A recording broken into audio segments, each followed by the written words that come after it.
Hamumtada, Mamutara Moxeri, Loyan Sinilsina, Nasi Semzaga Drubi video si, Akwegi, Manipurigi, Kwegi Mapalam, the Lake Kiba, Silino Mayama, and the Ahalaman Kayama, some Ayana, some Kantikta, and Kanzabani, cities when the Togito Maruena, Kwegi COVID-19 got Mariling and Togito Jabani, Havidi, Manipur, the lady Bokwegi, COVID-19 situation, a cigar, Topalam, the lady was sing cigar, Kenava. Kamaina lagi habdigi mayam da kanganing dana sum tawjabani ado aini ngasi lokhot sagadriba hamba sigi COVID-19 gi sigi series wene lokhot sakadoi ba khogi mapanda leiba sing unajabaje masi chalagu unabadi yadrabni na sumaina video call tawnaraga adamai unabagi ni aduna hamba aini lokhot sagad dauri basi khogi Taiwan gi citizen ama oina leikraba aduguma mayam hena khangnaraba misak amani madide khogi pro national Olympian award championship oikraba adugumba haiti mai award yame khoi matsing je kunthraga manga gi mayada leikrabni mai award che adugu aina lokhachari je khoi national Olympia award che sumaina haijabani mayam ne khangnarabani Dr. Shantikumar Ngangbam haidana mayam hena khambiraba misak amani mahangna khoi khabar da kaida mayam khoi asomda Taiwan citizen oirgasu khoi hujuji khoi Manipuri khabar mayam thoi bisamasida dum ma zum kalam niswaina haitarigo mayam iriga dum mayam da sudum khangal iba dum misaga mani ada maham unazabagi haitare makse maikam lain khara I chawra khara sum panjaraba da makse mingthol kayam phangkre khoi maitai nung sa hariga ju khangnei adu kanglei athoiba mapari hariga ju khangnei mahakse adu maki pokpono famjina khoi oripok baspati lekai degini ngangbam chelungba maitai amasang ngangbam angobi leima anigi mapari ni Masimano Taragi among the man atom and Haidana Hainesum Ting, the Zavan Haitare, Magi, details some team from the Samain Ting, Adana Tamosi Unazaraga, Mayam da Taiwan da Taiwan Susi in the Tamosum Kanaba Matanda Man Habirapuda Higi Kahani, positive case Yam name but Adomine Atokimating name by me missing Yam, do Yam Tina Cat of Havitare, Domine Curley, Ado Kaimarum the Taiwan, Sinasmina Massing Yam Tina Handana, my lady Bono, Kari cannot believe again. India yang from batam da habadi matang ni adu ka tamodagi mayama sum tamina se adu aina ngasi semjari ba video se masi aina online da sum video call tawjabani na line nuai tabagi chappa khoppa khadi dum yawe madagi tamta mayam ngak pi gani adu ga sound dum taba yabani haidana mayam da haijari sound do adum tabiyo video chappa ga su haidana ai ahambada siri question tawjari adu matung taba episode ai sum lokhotsarpuda sumaina lokhotsarpu matamda sigi problem se thokta ba ai hona jegi haidana mayam da haijari video siming tamina se haitana haijari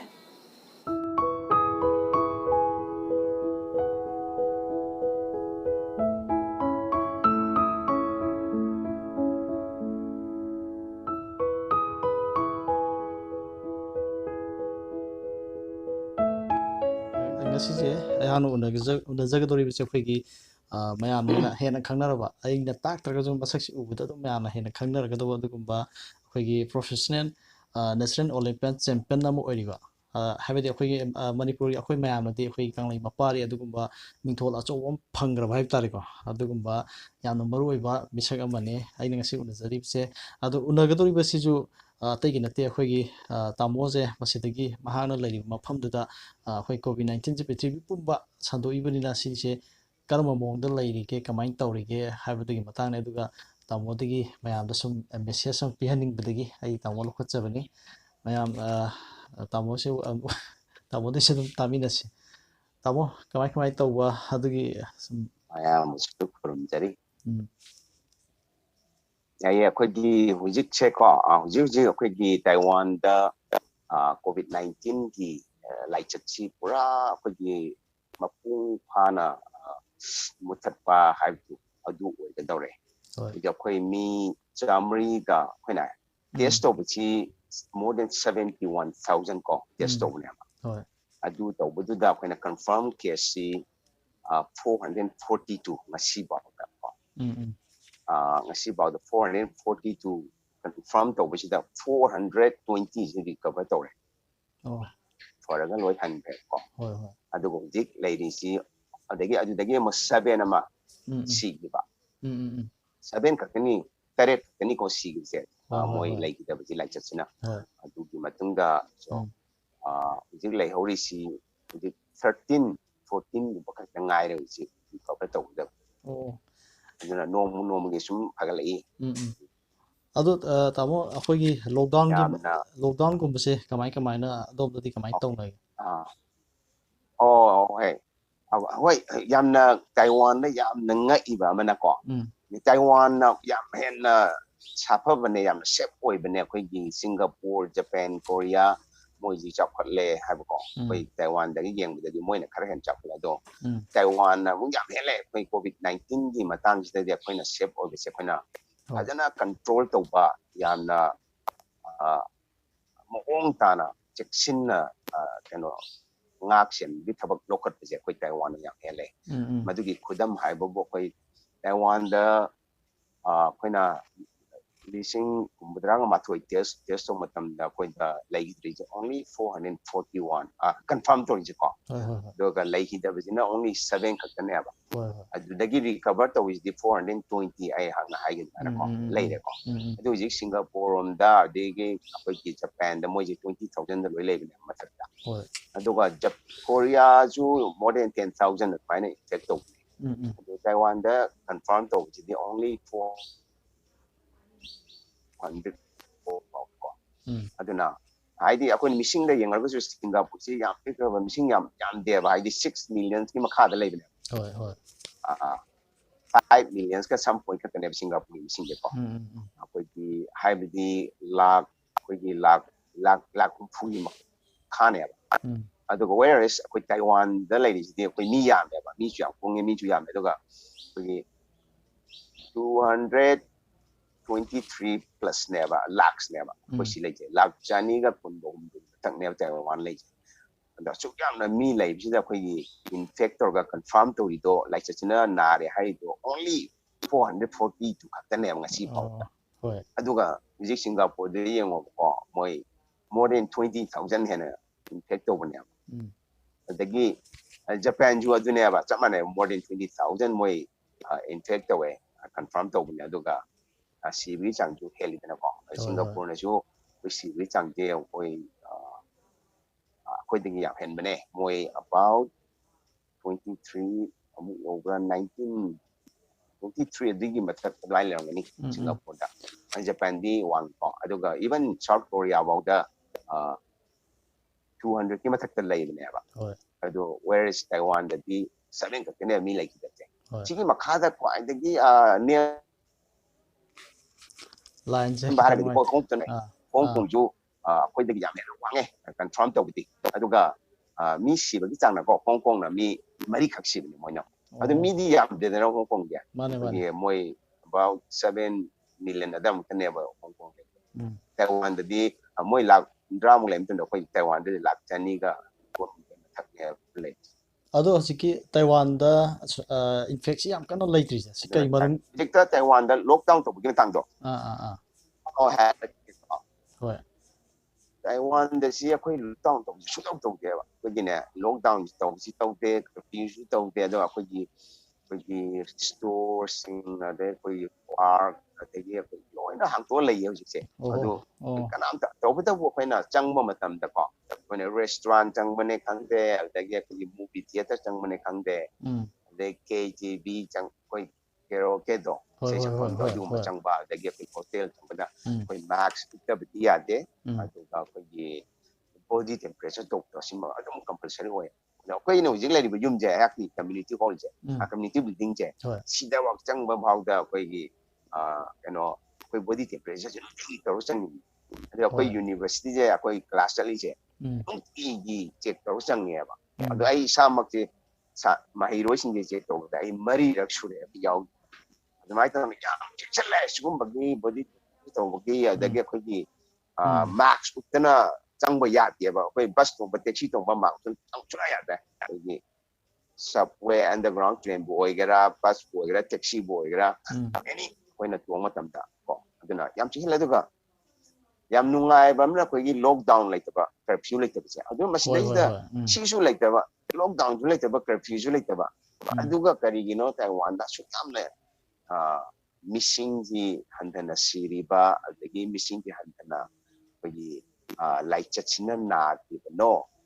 ꯅꯥꯔꯤꯕꯅꯣ ꯍꯥꯏꯕꯗꯤ ꯌꯥꯝ ꯄꯤꯛꯅ ꯅꯥꯔꯤꯕꯅꯣ ꯍꯥꯏꯕꯒꯤ ꯃꯇꯥꯡꯗ ꯑꯩꯅ ꯔꯤꯁꯔꯁ ꯈꯔ ꯇꯧꯕꯅꯦ ꯍꯣꯏ ꯍꯣꯏ ꯈꯔ ꯊꯤꯖꯤꯟ ꯍꯨꯝꯖꯤꯟ ꯌꯦꯡꯕꯁꯤꯅꯦ ꯍꯟꯗꯛꯀꯤ ꯃꯇꯥꯡꯗ ꯑꯩꯍꯥꯛꯅ ꯚꯤꯗꯤꯑꯣ ꯑꯃꯈꯛ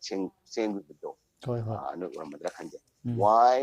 why so less people in Taiwan infected 하나 아이나 비디오 아마 업로드 됐네. ꯑꯗꯨꯗꯩꯗ ꯑꯩꯅ ꯎꯕ ꯐꯪꯕꯁꯦ ꯀꯃꯥꯏꯅ ꯇꯧꯒꯦꯗ ꯇꯥꯏꯋꯥꯟꯒꯤ ꯃꯤꯁꯦ ꯑꯩꯈꯣꯏꯒꯤ ꯉꯁꯥꯏꯒꯤ COVID-19ꯁꯦ ꯑꯩꯈꯣꯏꯅ ꯏꯝꯃ꯭ꯌꯨꯟ ꯁꯤꯁꯇꯦꯝꯁꯦ ꯃꯁꯥ ꯃꯎ ꯐꯔꯕ ꯑꯩꯈꯣꯏꯒꯤ ꯍꯛꯆꯥꯡꯒꯤ ꯏꯝꯃ꯭ꯌꯨꯟ ꯁꯤꯁꯇꯦꯝꯁꯤ ꯋꯥꯡꯉꯒꯗꯤ ꯌꯥꯝꯅ ꯉꯥꯛꯊꯣꯛꯄ ꯉꯝꯃꯦꯕ. ꯍꯣꯏ ꯍꯣꯏ. ꯑꯗꯨꯒ ꯔꯤꯀꯚꯔ ꯇꯧꯕꯁꯤꯁꯨ ꯌꯥꯝ ꯊꯨꯕ. ꯍꯥꯏꯗꯤ ꯉꯁꯥꯏꯒꯤ ꯑꯩꯈꯣꯏꯅ ꯑꯩ ꯉꯛꯉꯛꯑꯦꯕꯀꯣ ꯑꯗꯨꯛ ꯌꯥꯝꯅ ꯃꯤ ꯄꯨꯡꯅ ꯁꯤꯡꯒꯥꯄꯨꯔ ꯍꯣꯡꯀꯣꯡꯗꯒꯤ ꯍꯦꯟꯅ ꯂꯩꯕ ꯑꯩꯈꯣꯏꯅ ꯀꯔꯤꯒꯤꯅꯣ ꯃꯤꯁꯦ ꯑꯗꯨꯛꯀꯤ ꯃꯇꯤꯛ ꯍꯟꯊꯅ ꯑꯩꯈꯣꯏꯗ ꯁꯤꯕ ꯅꯥꯕ ꯌꯥꯎꯔꯤꯁꯤ ꯀꯔꯤꯒꯤꯅꯣ ꯍꯥꯏꯅ ꯌꯥꯝꯅ ꯐꯖꯅ ꯌꯦꯡꯕ ꯃꯇꯝꯗ ꯑꯩꯈꯣꯏ ꯅꯣꯡꯃ ꯑꯩꯍꯥꯛꯅ ꯑꯩꯈꯣꯏꯒꯤ ꯄꯥꯔꯛꯇ ꯆꯠꯂꯒ ꯌꯦꯡꯀꯥꯟꯗ ꯍꯦꯛꯇ ꯃꯤꯁꯦ ꯑꯦꯛꯁꯔꯁꯥꯏꯁ ꯇꯧꯕꯁꯨ ꯎꯕꯩ ꯋꯥꯅꯤ. ꯑꯗꯣ ꯑꯩꯈꯣꯏ ꯁꯤꯗꯗꯤ ꯖꯤꯝꯁꯨ ꯂꯣꯛꯗꯥꯎꯟ ꯇꯧꯗꯦꯕ. ꯇꯧꯕꯇꯕꯨ ꯑꯩꯈꯣꯏꯅ ꯖꯤꯝ ꯆꯪꯐꯝꯁꯤꯗꯩꯗꯀꯣ ꯕꯣꯗꯤ ꯇꯦꯝꯄꯔꯦꯆꯔꯁꯤ ꯌꯦꯡꯉꯦ. ꯁꯤ ꯑꯗꯒꯤ ꯖꯤꯝꯁꯤꯗ ꯑꯩꯈꯣꯏꯒꯤ ꯍꯦꯟ ꯁꯦꯅꯤꯇꯥꯏꯖꯔ ꯑꯩꯈꯣꯏꯒꯤ ꯑꯜꯀꯣꯍꯣꯜ ꯌꯥꯎꯕ ꯑꯩꯈꯣꯏꯒꯤ ꯂꯤꯀ꯭ꯋꯤꯗꯁꯤꯡꯗꯣ ꯃꯍꯤꯁꯤꯡꯗꯨꯅ ꯑꯩꯈꯣꯏ ꯖꯤꯝꯒꯁꯦ ꯆꯤꯠ ꯅꯥꯟꯅ ꯁꯦꯡꯗꯣꯛꯑ ꯊꯝꯕꯁꯤ ꯅꯣꯡꯃꯗ 3-4ꯔꯛ ꯇꯩꯊꯣꯛꯑꯦ ꯑꯩꯈꯣꯏ ꯖꯤꯝ ꯈꯨꯠꯁꯨꯃꯥꯏꯁꯤꯡ. ꯑꯗꯒꯤ ꯑꯩꯈꯣꯏꯒꯤ ꯒ꯭ꯔꯥꯎꯟ ꯐ꯭ꯂꯣꯔꯒꯁꯦ ꯂꯣꯏꯅ ꯁꯦꯡꯗꯣꯛꯑ ꯂꯩꯕ. ꯑꯗꯨꯅ ꯑꯩꯅ ꯁꯨꯝ ꯔꯤꯁꯔꯁ ꯇꯧꯕ ꯃꯇꯝꯁꯤꯗ ꯈꯪꯕꯁꯦ ꯀꯃꯥꯏꯅ ꯇꯧꯒꯦꯗ ꯃꯔꯨ ꯑꯣꯏꯅ ꯇꯥꯏꯋꯥꯟꯗ ꯂꯥꯏꯆꯠꯁꯤꯅ ꯌꯥꯝꯅ ꯀꯥ ꯍꯦꯟꯅ ꯅꯥꯍꯟꯕ ꯉꯝꯗꯦꯕ ꯁꯤꯍꯟꯕ ꯉꯝꯗ꯭ꯔꯤꯁꯦ ꯃꯤꯑꯣꯏꯕ ꯑꯩꯈꯣꯏꯒꯤ ꯇꯥꯏꯋꯥꯟꯒꯤ ꯃꯤꯁꯤꯡꯁꯦ ꯃꯁꯥ ꯃꯎ ꯌꯥꯝ ꯈꯤꯡꯅ ꯂꯩꯕ. ꯑꯗꯒꯤ ꯁꯥꯖꯦꯜ ꯆꯥꯡ ꯅꯥꯏꯅ ꯇꯧꯕ. ꯑꯗꯒꯤ ꯃꯣꯏ ꯆꯥꯕ ꯊꯛꯄꯗ ꯗꯤꯁꯤꯄ꯭ꯂꯤꯟ ꯂꯩꯕ. ꯁꯤꯒꯤꯁꯦ ꯌꯥꯝꯅ ꯑꯆꯧꯕ ꯁꯔꯨꯛ ꯑꯃ ꯃꯁꯤꯅ ꯑꯆꯧꯕ ꯁꯔꯨꯛ ꯑꯃ ꯂꯧꯕ꯭ꯔꯥ ꯍꯥꯏꯅ ꯑꯩ ꯈꯜꯂꯤ. ꯑꯗꯨ ꯇꯥꯃꯣ ꯑꯩꯈꯣꯏꯒꯤ ꯍꯥꯏꯕꯗꯤ ꯉꯁꯥꯏꯒꯤ ꯑꯗꯨꯒꯤ ꯃꯊꯛꯇ ꯑꯩꯈꯣꯏꯒꯤ ꯇꯥꯏꯋꯥꯟꯒꯤ ꯃꯤꯁꯤꯡꯁꯦ ꯌꯥꯝꯅ ꯆꯝꯃꯦ. ꯑꯩꯈꯣꯏꯒꯤ ꯂꯩꯉꯥꯛꯅ ꯀꯔꯤꯒꯨꯝꯕ ꯂꯣ ꯑꯃ ꯄꯤꯕ ꯃꯇꯝꯗꯀꯣ ꯌꯥꯝꯅ ꯀꯩ ꯍꯥꯏꯇꯥꯔꯦ ꯑꯩꯈꯣꯏꯒꯤ ꯃꯊꯧꯅꯤ ꯈꯜꯂꯒ ꯏꯜꯂꯦꯕ ꯑꯩꯈꯣꯏ ꯇꯥꯏꯋꯥꯟꯁꯤ ꯇꯧꯔꯤꯁꯦ. ꯑꯗꯨꯅ ꯉꯥꯡꯅ ꯈꯣꯠꯅꯕꯒꯤ ꯋꯥꯔꯤ ꯂꯩꯇꯦꯕ ꯁꯤꯗꯩꯁꯤꯗ. ꯑꯗ ꯑꯩꯈꯣꯏ ꯏꯔꯝꯗꯝꯗꯒ ꯇꯧꯔꯤꯕ ꯏꯟꯗꯤꯌꯥꯗꯒ ꯇꯧꯔꯤꯗꯤ ꯌꯦꯡꯉꯣ ꯑꯁ ꯂꯣꯛꯗꯥꯎꯟ ꯇꯧꯔꯅꯤ ꯍꯥꯏꯔꯗꯤ ꯍꯦꯟꯅ ꯊꯣꯛꯂꯛꯇ꯭ꯔꯣ? ꯍꯦꯟꯅ ꯊꯣꯔꯛꯑꯦꯀꯣ.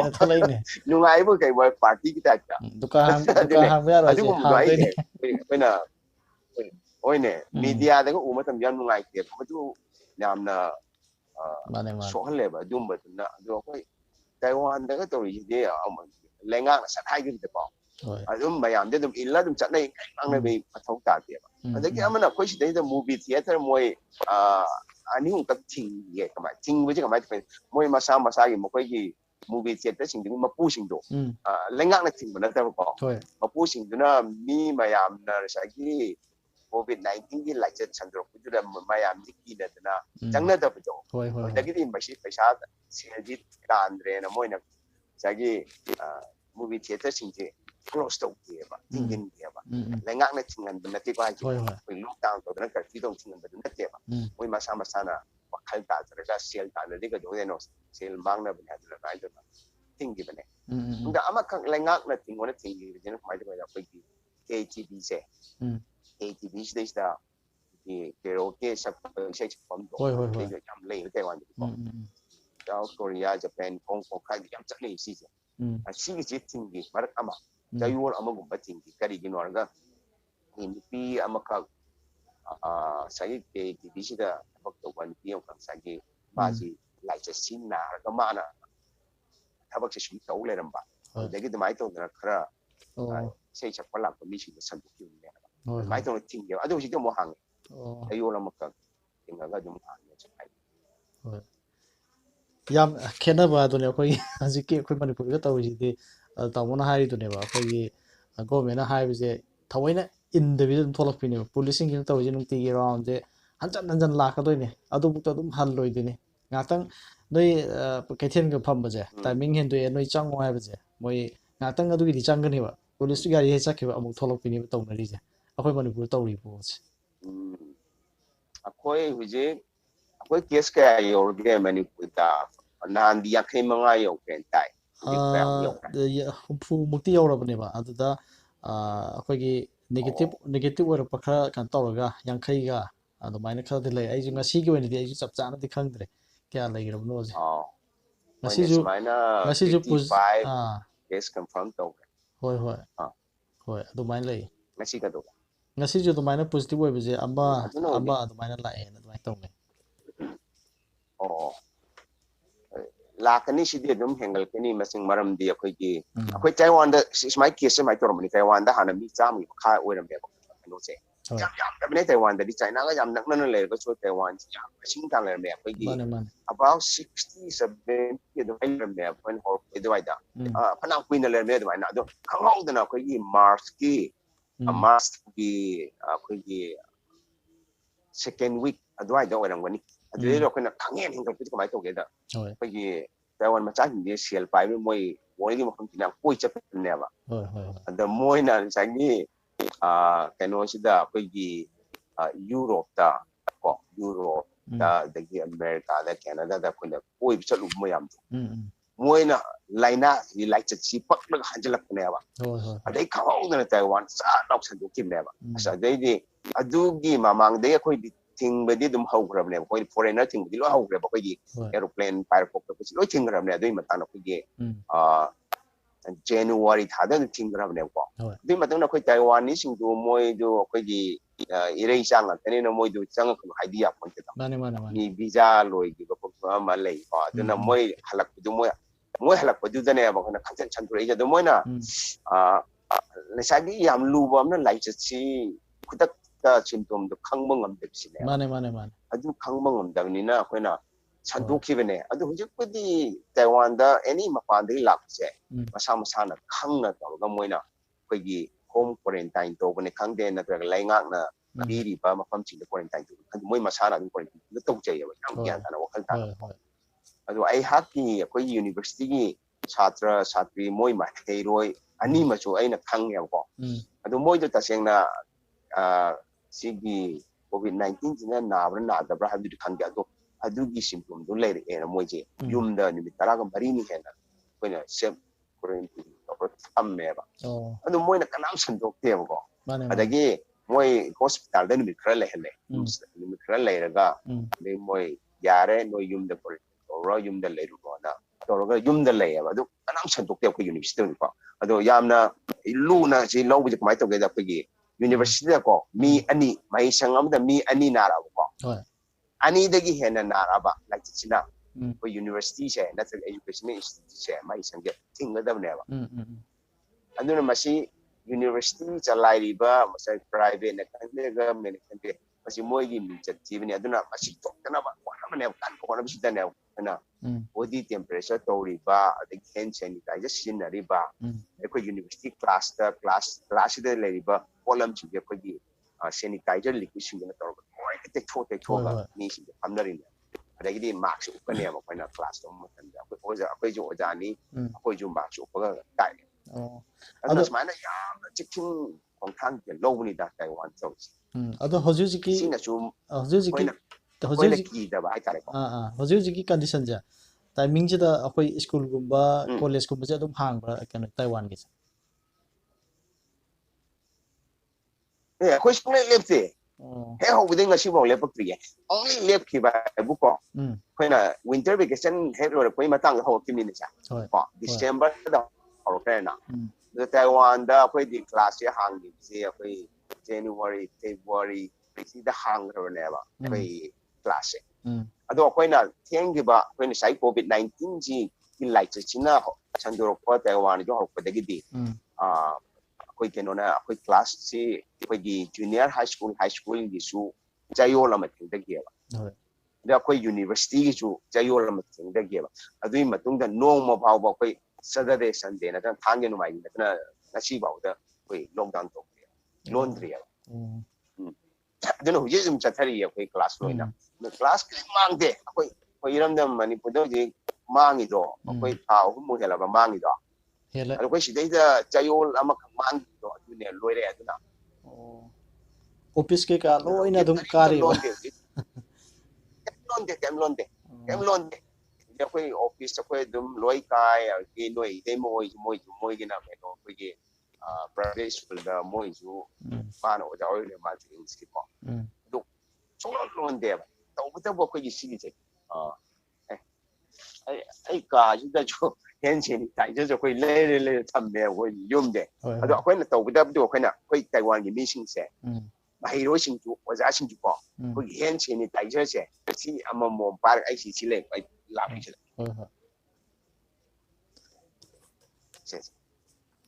kitang ni chap Sẽ khôi sĩ line sẽ je sẽ noi sẽ ta sẽ ủa sao ha line cut uri sẽ uri sẽ ui ui sẽ cái có sẽ ui có ui chỉ có mà chỉ ông bài bài là quỳ chất lệ và quên nào oi sai cái ui có sao ui ui ui ui sẽ anh nói quên nào nè chỉ có mà sẽ hiện trên cái cái gì quên nào ama mồm pura pura chất lệ mà quên nào chắc chắn chắc chắn đâu biết là how chỉ đã hấp dẫn là có anh nói mai rồi xin cho tôi đâu vậy đấy cái ở giá xin ở đây office card xin rồi anh nói đâu cái anh nói gì ya lu mana se si jam na lu na logo dem se maram di hai da COVID-19 na belai na ni like si kamai chan to ke di mak chu ko na si ngak to ko ya ti maru ina ma chi da hai je le is de ko na khu sa di na ko na po te da so u ra ga ko gi mayam na pai na ba surface mai da ko gi polam chi ni da so u ra ga ma ju da so u ba khu sina like ti ma hi china pagla ga ko na mu na ko da mit da trên ban số over the easy ai mà chẳng đều lấy chất mane man aduna quên là maxi upper cái chỗ quên là maxi upper cái chỗ cái gì để nó cái gì cút xả gì phải là xem được na xem là thầm ra cái gì cái này đẹp à mane man mà để quên là maxi upper hai đứa ngay quên là ngã lên cái chỗ bay lấy ra tới ngã lên cái một cái gì đã tuần đã bay được và trên đã bay được mid đã bay được xem si yam đuôi thuê vậy aduna cái Taiwan để đi na low ya ba duna cái toilet cái chỉ là oi na sapon ge thamin ne ku cha dan tong na ba de class ta na cái liquid sanitizer liquid se tham me ba class ta de office ta ma ma tham ne ba do mo na mai roi sing kuning ba do cái moi class ta ma du gi ba ya lai ta na moi ma sa ri moi gi hand sanitizer loi pu sa le aduga max opposite de ko si tha de ma opposite de changan de ko any department store da restaurant da chang mo ko pa si aduna uje Taiwan da kan lockdown tong de Taiwan ka ta bu oi rang ba yai lockdown tong de ko far east yam na awang no ko ke ko ara pa awang ko ko try far east oriental please hayo se try the far east kan se ni da why is it oi Taiwan aduga why di yam na like just in a nal Taiwan ado tamo anobu case ti lakta ba male ko da kem ta lakta ba male case uji case lak de uji 441 ku ire lai ji ko chum le pe ado ngarang lan hala ama ka hinga ta tai ku ya ina 1 plus point ko nei da inga si isla tam si ya 442 yore mai nga si de ado hana masi chayul ani mukim mamang da chayul mukim mamang da na 441 oi ram ne ba ado hojik che 442 oi 1 plus oi ama ka ti hendle ado ama ka hengja ko wan ado recover to bidina 420 yore ba ado si beje 7 mu ko mi oi tare si de pure de ga dum lep ka ba dum aina kan ba da sum si ro ina kal ado maruina akhoi satra gumba odigi thabuk chali khole achapu khuding sanitizer paira chapbe masinu ju achaw marom boyam dong male na lum na low with them se ko aduna na ai hang na video se matam da ai upload tom tan ai head and cover da ko gi pau ke da gi i da ai am na lum na hai se ko gi hand sanitizer so spray se macha ma lai da ga natraga laiba phang da ga na ko ni yum da se ma ga yu gi saruk 75% yaw ga se ma ko da hai bne moi doctor sin khang na lai mane adu se ma ga natraga lai da ga ko ge mayam je loi pu da ne ma maru na ko office ta ta ya na ta pe ang bu se moi disipu yang atau tak aduh max ju moi upadam na ano ko aina sum theng na da media ne wangang da eto da max he la thue adu la le di moi na hang to to do manak na pita passion na kra dum pai ngam ne ko yi virus wangang mai se na mo ga wangang ju hang to ngang do adagi ko na pot lay pot chơi cái nhìn phong tâm để cho anh là sĩ diện bây giờ mỗi hệ học thua cái hệ quang ngang một phần xe ai đi đâu hình định đấy mà làm gì si xếp ở bây giờ quạt lên xe ai đi khuyên là COVID-19 ngọc thuộc bây giờ quỹ sao mà chúng ta ngọc thuộc được đất tiền mà si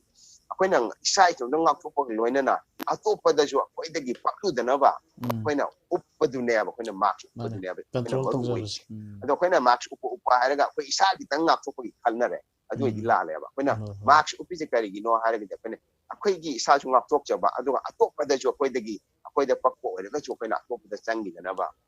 ꯎꯞꯄꯗꯨꯅꯦꯕ ꯑꯩꯈꯣꯏꯅ two ꯋꯦꯁꯅꯦꯕ ꯂꯝꯕꯤ ꯑꯅꯤꯅꯦꯕ ꯑꯩꯈꯣꯏꯅ ꯇꯧꯔꯤꯁꯦ ꯑꯗꯣ ꯑꯩꯈꯣꯏꯅ ꯏꯔꯝꯗꯝꯗ ꯏꯟꯗꯤꯌꯥꯗ ꯁꯨꯝ ꯈꯟꯅꯕꯁꯦ ꯃꯣꯏ ꯃꯁꯥ ꯃꯁꯥ ꯈꯤꯇꯪ ꯉꯥꯛꯊꯣꯛꯅꯕ ꯈꯜꯂꯦ ꯁꯤꯗꯤ ꯈꯔ ꯂꯥꯜꯂꯦ ꯑꯩꯈꯣꯏ ꯃꯥꯛꯁ ꯎꯞꯄꯒ ꯑꯗꯒꯤ ꯀꯩꯅꯣ ꯇꯧꯒꯗ꯭ꯔꯥ ꯑꯩꯈꯣꯏ ꯍꯥꯏꯒ ꯑꯩꯈꯣꯏ ꯍꯛꯊꯤ ꯈꯜꯂꯝꯗꯥꯏꯗ ꯃꯥꯛꯁ ꯂꯧꯊꯣꯛ ꯍꯛꯊꯤ ꯈꯜꯂꯦ ꯑꯗꯣ ꯑꯗꯨꯅꯤ ꯇꯧꯅꯔꯤꯁꯦ ꯃꯔꯨ ꯑꯗꯨꯗꯤ ꯑꯣꯏꯕ ꯌꯥꯝ ꯄꯣꯠꯇꯣ ꯂꯥꯜꯂꯦꯀꯣ ꯑꯗꯨꯒ ꯉꯁꯥꯏꯒꯤ ꯃꯥꯛꯁ ꯎꯞꯄꯁꯦ ꯁꯤꯒꯤ ꯁꯨꯃꯥꯏꯅ ꯃꯔꯨ ꯑꯣꯏꯕ ꯁꯨꯃꯥꯏꯅ ꯃꯊꯧ ꯇꯥꯕ ꯁꯨꯃꯥꯏꯅꯅꯦ ꯍꯦꯟ ꯁꯦꯅꯤꯇꯥꯏꯖꯔ ꯁꯤꯖꯤꯟꯅꯕꯁꯦ ꯁꯤ ꯌꯥꯝ ꯃꯊꯧ ꯇꯥꯏ ꯃꯔꯝꯗꯤ ꯑꯩꯈꯣꯏꯅ ꯈꯨꯠꯁꯤꯅ ꯑꯃꯣꯠꯄꯗ ꯃꯌꯥꯝꯅ ꯄꯥꯏꯅꯕ ꯍꯥꯏꯁꯦ ꯃꯌꯥꯝ ꯂꯣꯏ ꯄꯥꯏꯅꯔꯛꯀꯗꯣꯏꯅꯦꯕ ꯊꯣꯡꯒꯨꯝꯕ ꯑꯗꯒꯤ ꯑꯩꯈꯣꯏꯒꯤ ꯂꯩꯗꯅ ꯑꯩꯈꯣꯏꯒꯤ ꯍꯦꯟ ꯔꯦꯜꯒꯨꯝꯕ ꯁꯨꯝꯕꯁꯤ ꯃꯌꯥꯝꯅ ꯁꯨꯛꯅꯕꯅꯦꯕ ꯑꯗꯨꯅ ꯑꯩꯈꯣꯏꯒꯤ ꯍꯦꯟ ꯁꯦꯅꯤꯇꯥꯏꯖꯔꯁꯦ ꯑꯩꯈꯣꯏꯅ ꯁꯠ ꯀꯥꯞꯁꯤꯜꯂꯒ ꯌꯥꯝ ꯂꯥꯏꯕꯅꯦꯕ ꯑꯗꯣ ꯑꯩꯈꯣꯏ ꯏꯔꯝꯗꯝꯗꯗꯤ ꯑꯃꯨꯛꯁꯨ ꯌꯥꯝꯅ ꯂꯨꯔꯤꯕ ꯑꯃꯅ ꯑꯩꯈꯣꯏꯒꯤ ꯈꯨꯠ ꯆꯥꯝꯐꯝ ꯏꯁꯤꯡ ꯅꯨꯡꯉꯥꯏꯁꯤ ꯐꯖꯅ ꯂꯩꯇꯦꯗꯅ ꯏꯁꯤꯡ ꯂꯩꯔꯕ ꯁꯥꯄꯣꯟ ꯊꯝꯕꯤꯔꯝꯃꯣꯏꯕ ꯀꯩꯁꯨ ꯑꯗꯨꯅꯅꯦꯕ ꯑꯩꯅ ꯍꯦꯟ ꯁꯦꯅꯤꯇꯥꯏꯖꯔ ꯇꯧꯕꯁꯤꯅ ꯍꯦꯟꯅ ꯁꯝꯃꯤ ꯍꯦꯟ ꯁꯦꯅꯤꯇꯥꯏꯖꯔ ꯁꯤꯖꯤꯟꯅꯕ ꯍꯥꯏꯁꯦ ꯑꯦꯅꯤ ꯃꯐꯝꯗ ꯁꯤꯖꯤꯟꯅꯕ ꯌꯥꯏꯑꯕ ꯑꯣꯐꯤꯁꯇꯅꯦ ꯈꯪꯗꯦ ꯑꯗꯒꯤ ꯌꯨꯝꯗꯅꯦ ꯈꯪꯗꯦ ꯀ꯭ꯂꯥꯁꯇꯅꯦ ꯈꯪꯗꯦ ꯑꯗꯒꯤ ꯔꯦꯁꯇꯨꯔꯥꯟꯗꯅꯦ ꯌꯥꯏꯑꯕ ꯑꯩꯈꯣꯏꯅ ꯁꯥꯄꯣꯟ ꯌꯥꯎꯗ꯭ꯔꯁꯨ ꯏꯁꯤꯡ ꯂꯩꯇ꯭ꯔꯁꯨ ꯌꯥꯏꯗꯅꯀꯣ ꯑꯗꯣ ꯇꯥꯏꯋꯥꯟꯗꯗꯤ ꯑꯩꯈꯣꯏꯒꯤ ꯑꯗꯨꯅ ꯍꯦꯟ ꯃꯊꯧ ꯁꯦꯅꯤꯇꯥꯏꯖꯔꯒꯨꯝꯕꯁꯦ ꯇꯥꯏꯌꯦꯕ ꯑꯩꯈꯣꯏꯒꯤ ꯇꯥꯏꯋꯥꯟꯗꯒꯗꯤ ꯐ꯭ꯔꯤꯗ ꯑꯗꯨꯝ ꯃꯌꯥꯝꯗ ꯑꯗꯨꯝ ꯐꯪꯍꯜꯂꯝꯗꯧ ꯃꯥꯜꯂꯦ ꯂꯣꯏꯅ ꯑꯉꯥꯡꯗ ꯀꯩꯗ ꯐꯪꯍꯜꯂꯤꯕ ꯃꯌꯥꯝꯁꯦ ꯂꯣꯏ ꯐꯪꯉꯦ ꯑꯩꯈꯣꯏ ꯂꯩꯕ ꯐꯪꯉꯦ ꯐ꯭ꯔꯤꯗꯕꯨꯗꯤ ꯄꯤꯗꯦꯀꯣ ꯑꯗꯨ ꯍꯣꯏ ꯍꯣꯏ ꯍꯣꯏ ꯍꯣꯏ ꯌꯨꯅꯤꯚꯔꯁꯤꯇꯤꯗꯕꯨꯗꯤ ꯑꯩꯈꯣꯏꯅ ꯂꯣꯏ ꯑꯩꯈꯣꯏ ꯊꯝꯃꯦ ꯑꯗꯨꯒ ꯑꯩꯈꯣꯏ ꯃꯍꯩꯔꯣꯏ ꯂꯥꯛꯄꯁꯤꯡꯁꯦ ꯑꯩꯈꯣꯏꯅ ꯒꯦꯠꯇ ꯆꯪꯉꯛꯄꯁꯦ ꯒꯦꯠꯇ ꯑꯩꯈꯣꯏꯅ ꯊꯣꯡꯒꯥꯜꯗ ꯆꯪꯉꯛꯄꯁꯦ ꯃꯍꯩꯔꯣꯏꯁꯤꯡꯁꯦ ꯑꯃꯠꯇ ꯆꯤꯊꯗꯅ ꯑꯩꯈꯣꯏ ꯕꯣꯗꯤ ꯇꯦꯝꯄꯔꯦꯆꯔ ꯇꯧꯋꯦꯕ ꯅꯨꯡꯇꯤꯒꯤꯅꯦ ꯁꯣꯏ ꯇꯧꯔꯤꯁꯦ ꯑꯩ ꯏꯁꯥꯃꯛꯁꯨ 3ꯔꯛ ꯌꯥꯎꯋꯦ ꯑꯩꯁꯦ ꯑꯗꯣ ꯍꯟꯗꯛ ꯂꯥꯛꯏꯕ ꯖꯨꯟꯒꯤ ꯇꯥꯡ 3ꯁꯤꯗ ꯑꯃꯨꯛ ꯇꯧꯗꯣꯏꯅꯦꯕ ꯑꯩ ꯅꯨꯃꯤꯗꯥꯡꯗꯀꯣ ꯑꯗꯨꯒ ꯉꯁꯥꯏꯒꯤ ꯍꯦꯟ ꯁꯦꯅꯤꯇꯥꯏꯖꯔ ꯇꯧꯕꯁꯦ ꯁꯤꯗꯩꯗ ꯌꯥꯝ ꯇꯥꯡꯕꯁꯨ ꯅꯠꯇꯦ ꯑꯗꯨꯅ ꯃꯥꯅꯦ ꯃꯥꯅꯦ ꯑꯩꯈꯣꯏꯒꯤ ꯃꯥꯅꯦ ꯇꯥꯡꯗꯦ ꯁꯦꯜ ꯇꯥꯡꯗꯦ ꯊꯨꯝꯒꯤ ꯐꯤꯕꯝꯁꯨ ꯋꯥꯠꯇꯕꯅꯤꯅ ꯃꯤꯁꯤꯡꯁꯦ ꯃꯥꯏ ꯂꯩꯅꯔꯒ ꯂꯣꯏ ꯄꯨꯅꯩꯑꯕ ꯑꯗꯨꯅ ꯑꯩꯈꯣꯏ ꯑꯥꯗ ꯑꯩꯅ ꯍꯥꯏꯁꯦ ꯂꯩꯕ ꯐꯪꯗ꯭ꯔꯒꯅ ꯑꯩꯈꯣꯏꯗꯤ ꯁꯦꯝꯃꯒꯀꯣ ꯃꯥꯅꯦ ꯈꯔꯗꯤ ꯃꯥꯅꯦ ꯃꯥꯅꯦ ꯊꯤꯖꯤꯜꯂꯒ ꯇꯧ ꯇꯥꯔꯦꯀꯣ ꯍꯣꯏ ꯁꯦꯝꯕ ꯍꯣꯏ ꯍꯣꯏ ꯁꯔꯨꯛ ꯀꯌꯥꯅꯣ ꯔꯦꯁꯤꯌꯣꯗꯨ ꯀꯔꯤꯅꯣ ꯁꯨꯃꯥꯏꯅ ꯇꯧꯅ ꯌꯨꯅ ꯀꯌꯥ ꯍꯥꯞꯀꯗꯕꯅꯣ ꯑꯗꯒꯤ ꯁꯤꯅ ꯏꯁꯤꯡꯅ ꯀꯌꯥ ꯍꯥꯞꯀꯗꯕꯅꯣ ꯍꯥꯏꯕꯗꯨꯗꯤ ꯌꯦꯡꯉꯒ ꯑꯗꯨꯗꯤ ꯁꯦꯝ ꯇꯥꯔꯦꯀꯣ ꯃꯥꯅꯦ ꯃꯥꯅꯦ ꯁꯦꯝꯃꯒ ꯑꯩꯈꯣꯏꯒꯤꯅꯦ ꯃꯤꯄꯨꯝ ꯈꯨꯗꯤꯡꯃꯛꯅ ꯃꯔꯨ ꯑꯣꯏꯅ ꯃꯄꯥꯟ ꯊꯣꯛꯄꯁꯤꯡꯁꯦ ꯃꯁꯤ ꯄꯨꯔ ꯆꯠꯀꯗꯕꯅꯦꯕ ꯌꯥꯝ ꯃꯊꯧ ꯇꯥꯏꯕꯁꯦ ꯍꯣꯏ ꯑꯗꯣ ꯇꯥꯃꯣꯁꯦ ꯑꯩꯈꯣꯏꯒꯤ ꯃꯅꯤꯄꯨꯔꯗꯅꯦ ꯑꯗꯨꯗꯒꯤ ꯑꯃꯅ ꯍꯥꯏꯕꯤꯌꯨ ꯍꯣꯏ ꯍꯥꯏꯔꯣ ꯑꯩꯈꯣꯏꯁꯤꯒꯤ ꯃꯅꯤꯄꯨꯔꯗ ꯇꯧꯔꯤꯕ ꯐꯤꯕꯝꯁꯦ ꯑꯩꯈꯣꯏꯒꯤ ꯂꯣꯛꯗꯥꯎꯟ ꯇꯧꯔꯤ ꯑꯗꯨꯗꯒꯤ ꯑꯃꯅ ꯑꯩꯈꯣꯏꯅ ꯁꯤꯗꯩꯅ ꯑꯩꯈꯣꯏꯒꯤ ꯂꯣꯛꯗꯥꯎꯟꯗꯨꯗꯤ ꯌꯥꯝ ꯀꯤꯖꯩꯌꯦ ꯑꯩꯈꯣꯏꯒꯤ ꯂꯣꯛꯗꯥꯎꯟꯗꯨꯗꯤ ꯌꯥꯝ ꯀꯤꯖꯩ ꯑꯗꯨ ꯌꯥꯝꯅꯁꯨ ꯋꯥꯕꯤ ꯑꯩꯅ ꯁꯨꯝ ꯋꯥꯈꯜꯁꯨ ꯋꯥꯏꯑꯦꯕ ꯑꯗꯨꯅꯅꯦꯕ ꯑꯩꯅ ꯁꯨꯡꯂꯦꯞ ꯂꯦꯞꯄꯛꯇ꯭ꯔꯦꯕ ꯑꯩꯅ ꯃꯗꯨꯒꯤ ꯃꯇꯥꯡꯗ ꯏꯁꯦꯀꯣ ꯑꯩ ꯏꯔꯣꯏ ꯈꯟꯕꯁꯦ ꯍꯦꯛꯇ ꯏꯅꯤꯡꯉꯦꯕ ꯃꯔꯝꯗꯤ ꯑꯩꯍꯥꯛꯅ ꯏꯕꯗꯨꯅ ꯃꯤꯑꯣꯏ ꯄꯥꯕ ꯈꯔ ꯑꯃꯗꯤ ꯁꯣꯏꯗꯅ ꯇꯥꯈꯤꯀꯣ ꯏꯕꯅꯦꯀꯣ ꯑꯩ ꯏꯕꯁꯦ ꯏꯅꯤꯡꯉꯛꯇ꯭ꯔꯕꯗꯤ ꯏꯃꯟꯗꯅꯕꯀꯣ COVID-19ꯒꯤ ꯃꯇꯥꯡꯁꯤꯗ ꯑꯩꯈꯣꯏ ꯏꯔꯝꯗꯝ ꯄꯥꯎꯁꯤꯗꯀꯣ ꯑꯗꯨꯕꯨ ꯑꯩ ꯃꯤ ꯑꯃꯅꯤ ꯑꯣꯏꯔꯁꯨ ꯉꯁꯥꯏ ꯄꯥꯔꯤꯕ ꯀꯥꯡꯕꯨꯗꯨꯗꯤ ꯀꯥꯟꯅꯅꯤꯗꯅ ꯃꯣꯏꯒꯤ ꯈꯜꯂꯒ ꯑꯩꯅ ꯏꯔꯕꯅꯦꯕ ꯑꯩ ꯁꯤꯗ ꯑꯗꯨꯅ ꯑꯗꯒꯤ ꯍꯣꯏ ꯑꯩꯈꯣꯏꯒꯤꯅꯦ ꯉꯥꯛꯊꯣꯛꯄꯁꯦ ꯑꯩꯈꯣꯏꯒꯤ ꯑꯩ ꯈꯔ ꯄꯤꯖꯒꯦꯕꯀꯣ ꯀꯃꯥꯏꯅ ꯇꯧꯅ ꯉꯥꯛꯊꯣꯛꯁꯤꯒꯦ ꯈ꯭ꯋꯥꯏꯗꯒꯤ ꯃꯊꯧ ꯇꯥꯔꯤꯁꯦ ꯃꯅꯤꯄꯨꯔꯗ ꯂꯩꯒꯦꯔꯥ ꯏꯟꯗꯤꯌꯥꯗ ꯂꯩꯒꯦꯔꯥ ꯇꯥꯏꯋꯥꯟꯗ ꯂꯩꯒꯦꯔꯥ USA ꯂꯩꯒꯦꯔꯥꯀꯣ ꯑꯩꯈꯣꯏꯒꯤ USAꯗꯒ ꯇꯧꯔꯤꯁꯤꯁꯨ ꯄꯨꯔꯥ ꯃꯊꯣꯡ ꯌꯥꯝ ꯆꯥꯗꯕꯅꯦ USA ꯇꯧꯔꯤꯁꯤꯁꯨ ꯑꯗꯨꯝ ꯈ꯭ꯋꯥꯏꯗꯒꯤ USAꯁꯤꯗꯤ ꯉꯁꯤ ꯀꯩꯅꯣ ꯇꯧꯔꯦ ꯃꯣꯏꯗ USAꯗ ꯁꯤꯗꯤ ꯀꯩꯅꯣ ꯌꯧꯔꯦꯅꯦ ꯑꯩꯈꯣꯏꯒꯤ ꯃꯤꯅ ꯀꯩꯅꯣ ꯑꯩꯈꯣꯏꯒꯤ 1,700,000 ꯍꯥꯏꯕꯗꯤ 17 lakhs ꯌꯧꯔꯦ ꯑꯩꯈꯣꯏꯒꯤ USAꯗ ꯑꯩꯈꯣꯏ ꯀꯦꯁ ꯀꯩꯅꯣ ꯀꯟꯐꯥꯔꯝ ꯇꯧꯕꯁꯦ ꯄꯣꯖꯤꯇꯤꯚꯇ 1,800,000 ꯁꯨꯔꯕꯅꯦꯕ 1,800,000 9,000 ꯍꯦꯜꯂꯕꯅꯦꯕ 93,000 1,19,000 ꯌꯧꯗꯣꯔꯦꯕ USAꯗ ꯀꯔꯤꯒꯤꯅꯣ ꯍꯥꯏꯔꯒꯗꯤ ꯃꯣꯏꯅ ꯈ꯭ꯋꯥꯏꯗꯒꯤ ꯃꯔꯨ ꯑꯣꯏꯗꯤ ꯃꯣꯏꯗꯤ ꯃꯥꯛꯁ ꯁꯤꯖꯤꯟꯅꯗꯦꯕ ꯃꯥꯛꯁ ꯁꯤꯖꯤꯟꯅꯕꯁꯦ ꯍꯩꯇꯦ ꯃꯣꯏꯅ ꯑꯗꯨ ꯌꯥꯝꯅ ꯃꯣꯏꯒꯤ ꯄ꯭ꯔꯦꯁꯤꯗꯦꯟꯠꯅꯁꯨ ꯌꯥꯝ ꯁꯛ ꯇꯥꯛꯄꯅꯦ ꯗꯣꯅꯥꯜꯗ ꯇ꯭ꯔꯝꯞꯁꯦ ꯃꯥꯅꯅꯦ ꯃꯥꯛꯁ ꯎꯞꯇ꯭ꯔꯁꯨ ꯑꯩꯈꯣꯏꯒꯤ ꯀꯩꯅꯣꯒꯨꯝꯕ ꯑꯃ ꯁ꯭ꯀꯥꯔꯞꯇꯨꯅ ꯇꯛ ꯈꯨꯝꯖꯤꯜꯂꯒ ꯌꯥꯅꯤ ꯀꯥꯏꯅ ꯍꯥꯏꯕꯅꯦꯕ ꯑꯗꯨꯅꯅꯦ ꯃꯣꯏꯁꯦ USAꯗ ꯇꯛꯈꯠꯇꯅ ꯁꯤꯔꯤꯕ ꯑꯗꯒꯤ Siriba the gay like a cinema camera US Siriba Lak a my Moy Lak Taratre name from Moy Lak a mahel of the Moy Yam Rosa Kari Maru when I had a when a hand with the Moina Maxi in a season at the never a season of the Moisy experience later Taiwan the we have experience later among the Sar and Lenan talking talk the Taiwan however Taiwan Sinatam however the gay Aduna Madugi do experience later now they quite hana so Miss Miami you am low a bike to bike Peggy perhaps sure the US I'm sure it's a marks for the later number and niche with that Moisy Moidiam Naxim the Nako Moidiam Ikan with another way to never put about the one of jump over the and distance late social distance would come the US like home to the Moina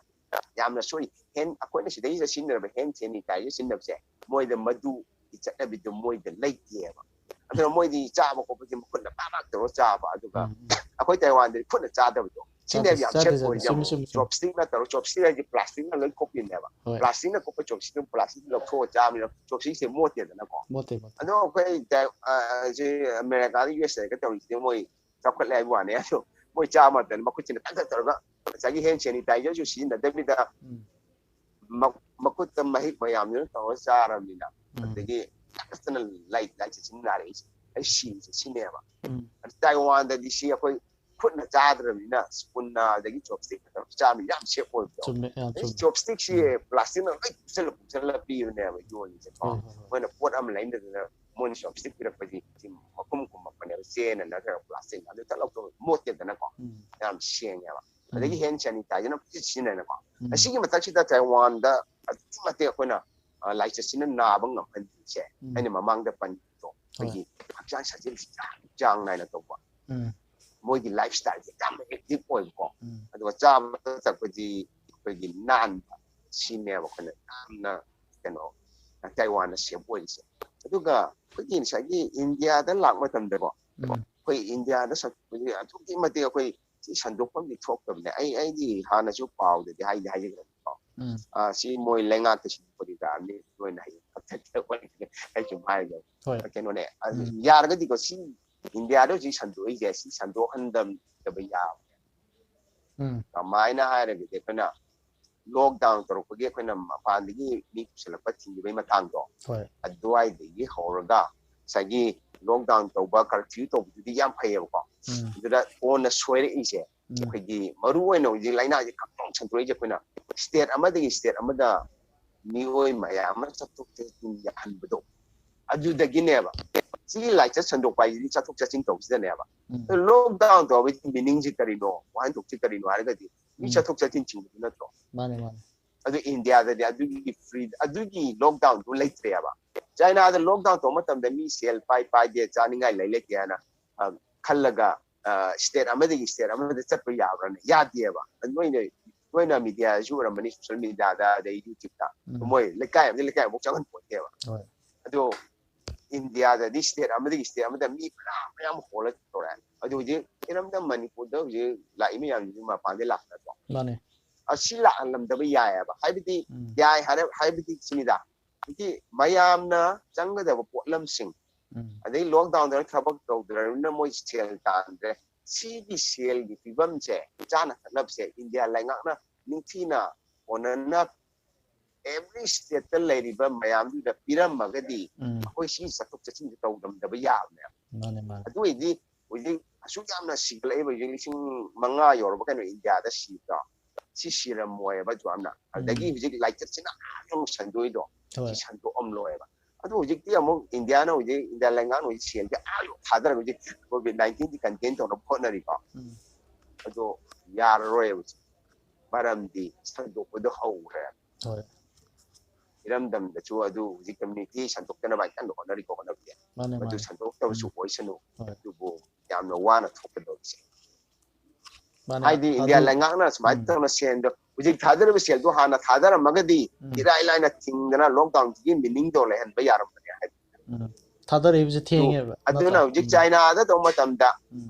matam thenge China da lockdown tong matam sigi chumba tabra na ta to gichin ya de ta de na ko tadi lockdown to di adu ngam na ko na ga dem na ma mi ngo ne chu to ba adagi cha tuk cha chin do yan ba ma ga ma sidi meaning do like ba one to like that one ado khoi India je India thing ba yaram akhoi India gi wena suna akhoi somdagi like tam bani khangde thabuk chat lim khangde lairi bising ja sida akhoi